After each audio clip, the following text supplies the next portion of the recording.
Just say your piece, get everything out, you'll be done with this in no time. Okay, here we go.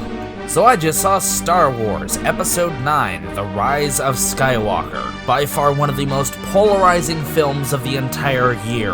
I think that partially has to do with how big the Star Wars fanbase is, and unfortunately, no one can have a civil discussion about it, which I am willing to achieve and put aside my appreciation for this franchise to accomplish, because everyone is acting like children over a movie about space wizards. So I might as well just put this as bluntly as possible.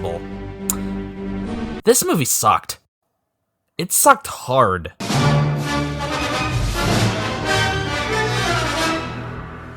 Over the last 4 years, the sequel trilogy, as it's apparently being called, has given us the opportunity to view the Star Wars fan base in a brand new light, the likes of which we've never seen before, especially since the internet is now a thing. My dad, being the biggest influence, saw the original trilogy when it came out in theaters. I was about 2 years old when The Phantom Menace came out, and 7 by the time the prequel trilogy ended, so it's safe to say that Star Wars has had a pretty big impact on my life. Everything from both the movies to the games themselves, you named it. If it was Star Wars, I was probably on top of it. So imagine my surprise when Disney suddenly buys all of the rights to Star Wars and announces they're making 3 brand new movies. And so it began. Episode 7 is a perfectly fine film. It mimics a little too much of Episode 4 for my tastes, but it does have its own unique style. Everyone pretty much walked away with a generally positive attitude about this film. Then came The Last Jedi. This is the point in this new trilogy where everyone seemed to have flipped their collective Star Wars is ruined, you would hear some people say. Everyone's screaming at each other for walking away from the movie with something completely different, and if you had so much as something of a different opinion, you were immediately Satan. And then there's me, caught in the middle. Really not wanting to talk about this movie online because it just didn't seem all that fun. But here I am talking about Episode 9 and I need context, so... I like The Last Jedi.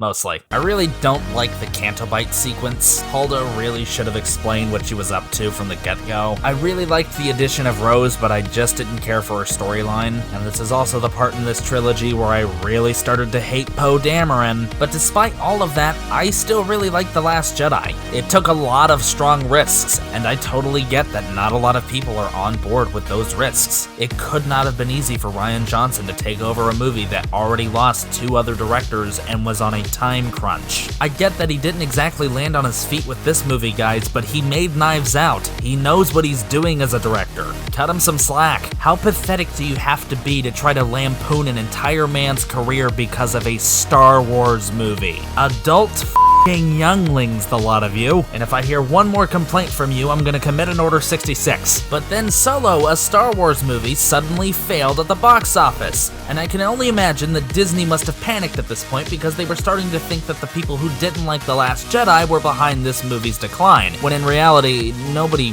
even wanted a Solo Star Wars film. Han Solo's one of my favorite characters, and I didn't even want this. But Disney was starting to have withdrawal effects from running out of cash to snort for 5 minutes, and so they ran back to J.J. Abrams and begged him to save this trilogy before it was too late. You gotta help me, JJ! The mouse pleaded. We may never attain our dream of having $7 billion films in 1 year and buying all of Hollywood and seizing all the copyrights for ourselves Because I'm to the public domain what a dragon holding a pile of golden dildos is to a village of nymphomaniacs! Help me, JJ Abrams! You're my only hope! And so we were graced with Star Wars The Rise of Skywalker. And I think the mouse was snorting a little bit too much of that cash because it looks like he accidentally let J.J. Abrams let Reddit write this movie. I have never seen so much bullshit packed into a script in such a short amount of time. Obviously, a big thing that happened in Episode 8 was Snoke getting himself cut in half, and a lot of people were really upset because he was being built up so much in Episode 7, and then it turned out to be nothing in Episode 8. And a lot of people blame Rian Johnson for this, but I don't. I like this happening in retrospect because this could have set something up that the Star Wars films have never had before. In both the original and prequel trilogy, there's always a big bad controlling everything. In the 1st through 6th episodes, it's Darth Sidious, also known as the Emperor. There's always a big bad controlling what appears to be the main villain. And for episode 7's case, it looked like the same thing. Kylo Ren as the Darth Vader figure, and Snoke in the Emperor's place. But with Snoke dead, Kylo Ren becomes the supreme leader, and this is a dynamic we've never seen before, at least with Star Wars anyway. The main villain becomes the big bad. And Kylo was already an unstable individual to begin with, someone who was trying to live up to Darth Vader's shadow so much, but always being ridiculed for never reaching that height. Imagine what a man like that would do if he was given complete control of an entire empire. This was a dynamic I was really looking forward to seeing in episode 9, because the most interesting parts of this sequel trilogy was the dynamic between Rey and Kylo. But J.J. Abrams came forward and said, nope, we need a big bad. It has to have a big bad. The original trilogy had a big bad, and if it's not like the original trilogy, the Star Wars fans won't come see it. Who do we get for the big bad? Oh, I know. I'll get the Emperor, the guy who's supposed to be f***ing dead. Emperor Palpatine returning from the dead and turning out to be the one pulling the strings the entire time was the stupidest plot twist you could have possibly had for this trilogy. And I get that J.J. Abrams had to do something, but anything would have been better than this. There was no build-up or no lead-on to have the Emperor be in this. Nothing possibly hints at it in either of the two movies. There's not a single shred that you can extrapolate to make it seem like that was the case. It was never intended for him to be the villain. If you really wanted a big bad for this final movie, all you had to do was bring Snoke back and say that the one that died in episode 8 was a clone. But now let's bring back the villain from the other movies that everybody recognizes it, so we can have nostalgia points. There are a lot of things in here that are meant to reference the original trilogy in certain ways that are purely meant for nostalgia, and I swear to God it's so forced every single time they do it. Remember the second Death Star? Remember the Ewoks? Remember when Yoda pulled the X-Wing out of the swamp? Oh yeah, I remember! And that goes for this entire movie because every single part of this film just replicates episode 6. You figure with episode 7 replicating so much of episode 4 and everyone getting butthurt about that, you figured they'd try to avoid that, but nope. They want money and they'll replicate whatever they have to in order to do it. So let's just reference the original trilogy as much as possible and follow that framework. And of course, with J.J. Abrams loving the mystery box method of making movies so goddamn much, everyone had one burning question on their mind. Who was Rey? Who are her parents? And J.J. Abrams thought it was a good idea to say, she's Palpatine's granddaughter. Because I guess people were complaining that she was a Mary Sue because she was extremely powerful in the Force even though she couldn't control any of those Force powers. Nah, let's just make her the granddaughter of the most powerful Force user in the galaxy. That'll explain everything. Yeah, let's also give the twist away of the movie so early and make her shoot lightning out of her hands and then never do it again throughout the rest of the film. At first I wanted to defend that she wasn't a Mary Sue, but the things that happen in this movie make it really hard to refute that. Also, what are the rules to the Force? I get that some people were butthurt about some of the stuff that happened in the last movie, but at least I can understand what happened, and it still makes a little bit of sense. Surprise, surprise, I'm not looking for realism in a movie about space wizards. I can easily accept two Force users communicating with each other over vast distances, and I can also imagine someone astral projecting their physical form in another place as a ghost but not actually being there. I can buy both of those, that's perfectly fine. But what's with this bullshit about two people physically fighting each other in two separate places? This is some Freddy Krueger ass rules. You pull something in the dream, you've got it in real life. And Kylo, if it's so easy to pull those beads from her part of reality to the other, how come you can't just grab a hold of her and warp her over to you if it's that simple? And again, I don't give a shit about realism. It's a movie about lasers and space wizards. I don't give a shit about realism. I just want consistency. Right now I gotta address the corpse in the room. The corpse that Disney decided to tie a string to the arms and legs of and wave around and pretend she was still alive. If that sounded awfully vivid, don't worry, Carrie Fisher probably would have put it the same way. A shampoo bottle where people could twist my head off and pour liquid out of my neck. Lather up with Leia and you'll feel like a princess yourself. And maybe the filmmakers did have good intentions when they put this down. I have no idea. I don't know who was working on that specific thing and came up with that specific idea, but it just feels gross to me. Of course, the sound design isn't the only weird spot with Leia, because some other parts also have weird sound design. I swear to God, the Emperor shooting lightning out of his hands into the sky sounded like a bass boost meme. And the only thing immediately I can think of for this rough cut that I need to bring up is the merchandise character, which every Star Wars movie has had up to this point. Episode 7 had BB-8, and Episode 8 had the Porgs, but here's the thing, BB-8 serves the plot, and Porgs are simple world building, and I like both of them. But this little cylinder on one wheel that does absolutely nothing throughout the entire movie is not a good example of merchandising. The little droid here named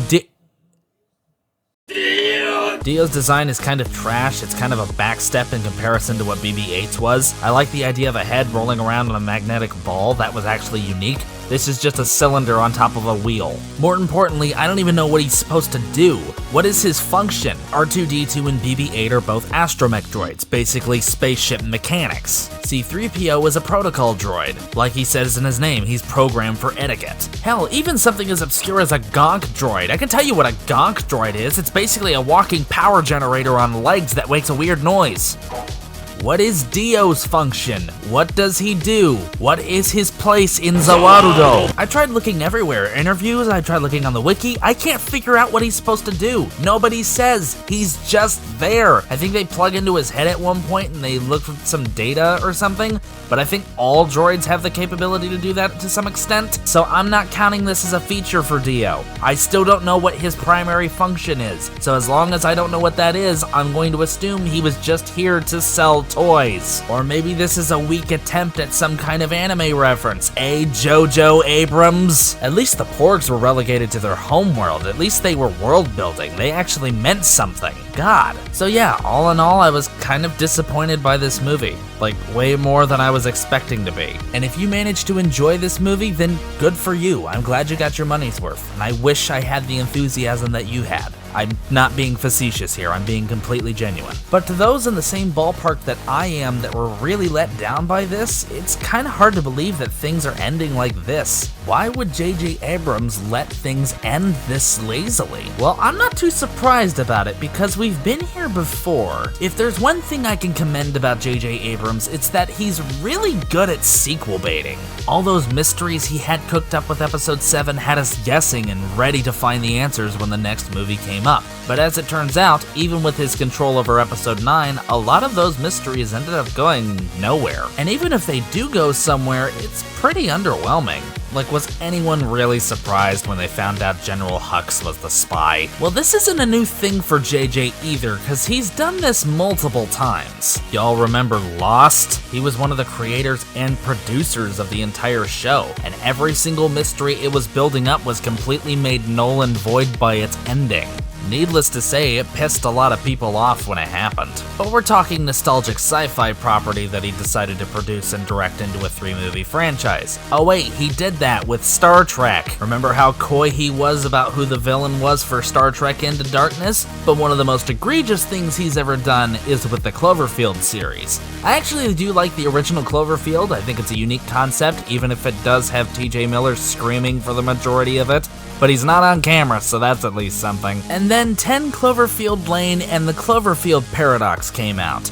2 movies that were not even Cloverfield movies before J.J. Abrams got his hands on them. Of course, he's going on in interviews saying that these movies were always intended to be Cloverfield movies, only for the production team to come forward later and reveal him to be the boob he always was. And if you noticed, he tried pulling the same thing with this movie too. Like when he went on interviews trying to say that he had planned to bring the Emperor back all the way since Episode 7, and then someone came forward and said, actually the Emperor was never planned to be in this movie until J.J. Abrams stepped in to direct Episode 9. And that just goes to show the problem with this entire sequel trilogy. No one had a plan when they put this together, which you notice is an argument you cannot make about the prequel trilogy, because make fun of all the bad stuff all you want, I certainly will at some point too, but they at least did have a plan. George Lucas had planned that storyline way beforehand before he even touched them. Which, even if George Lucas didn't direct the prequel trilogy, even so, the framework for the storyline was already established in the original trilogy. So whoever would have directed those prequel trilogies, if not George Lucas, would have still had a framework to go off of.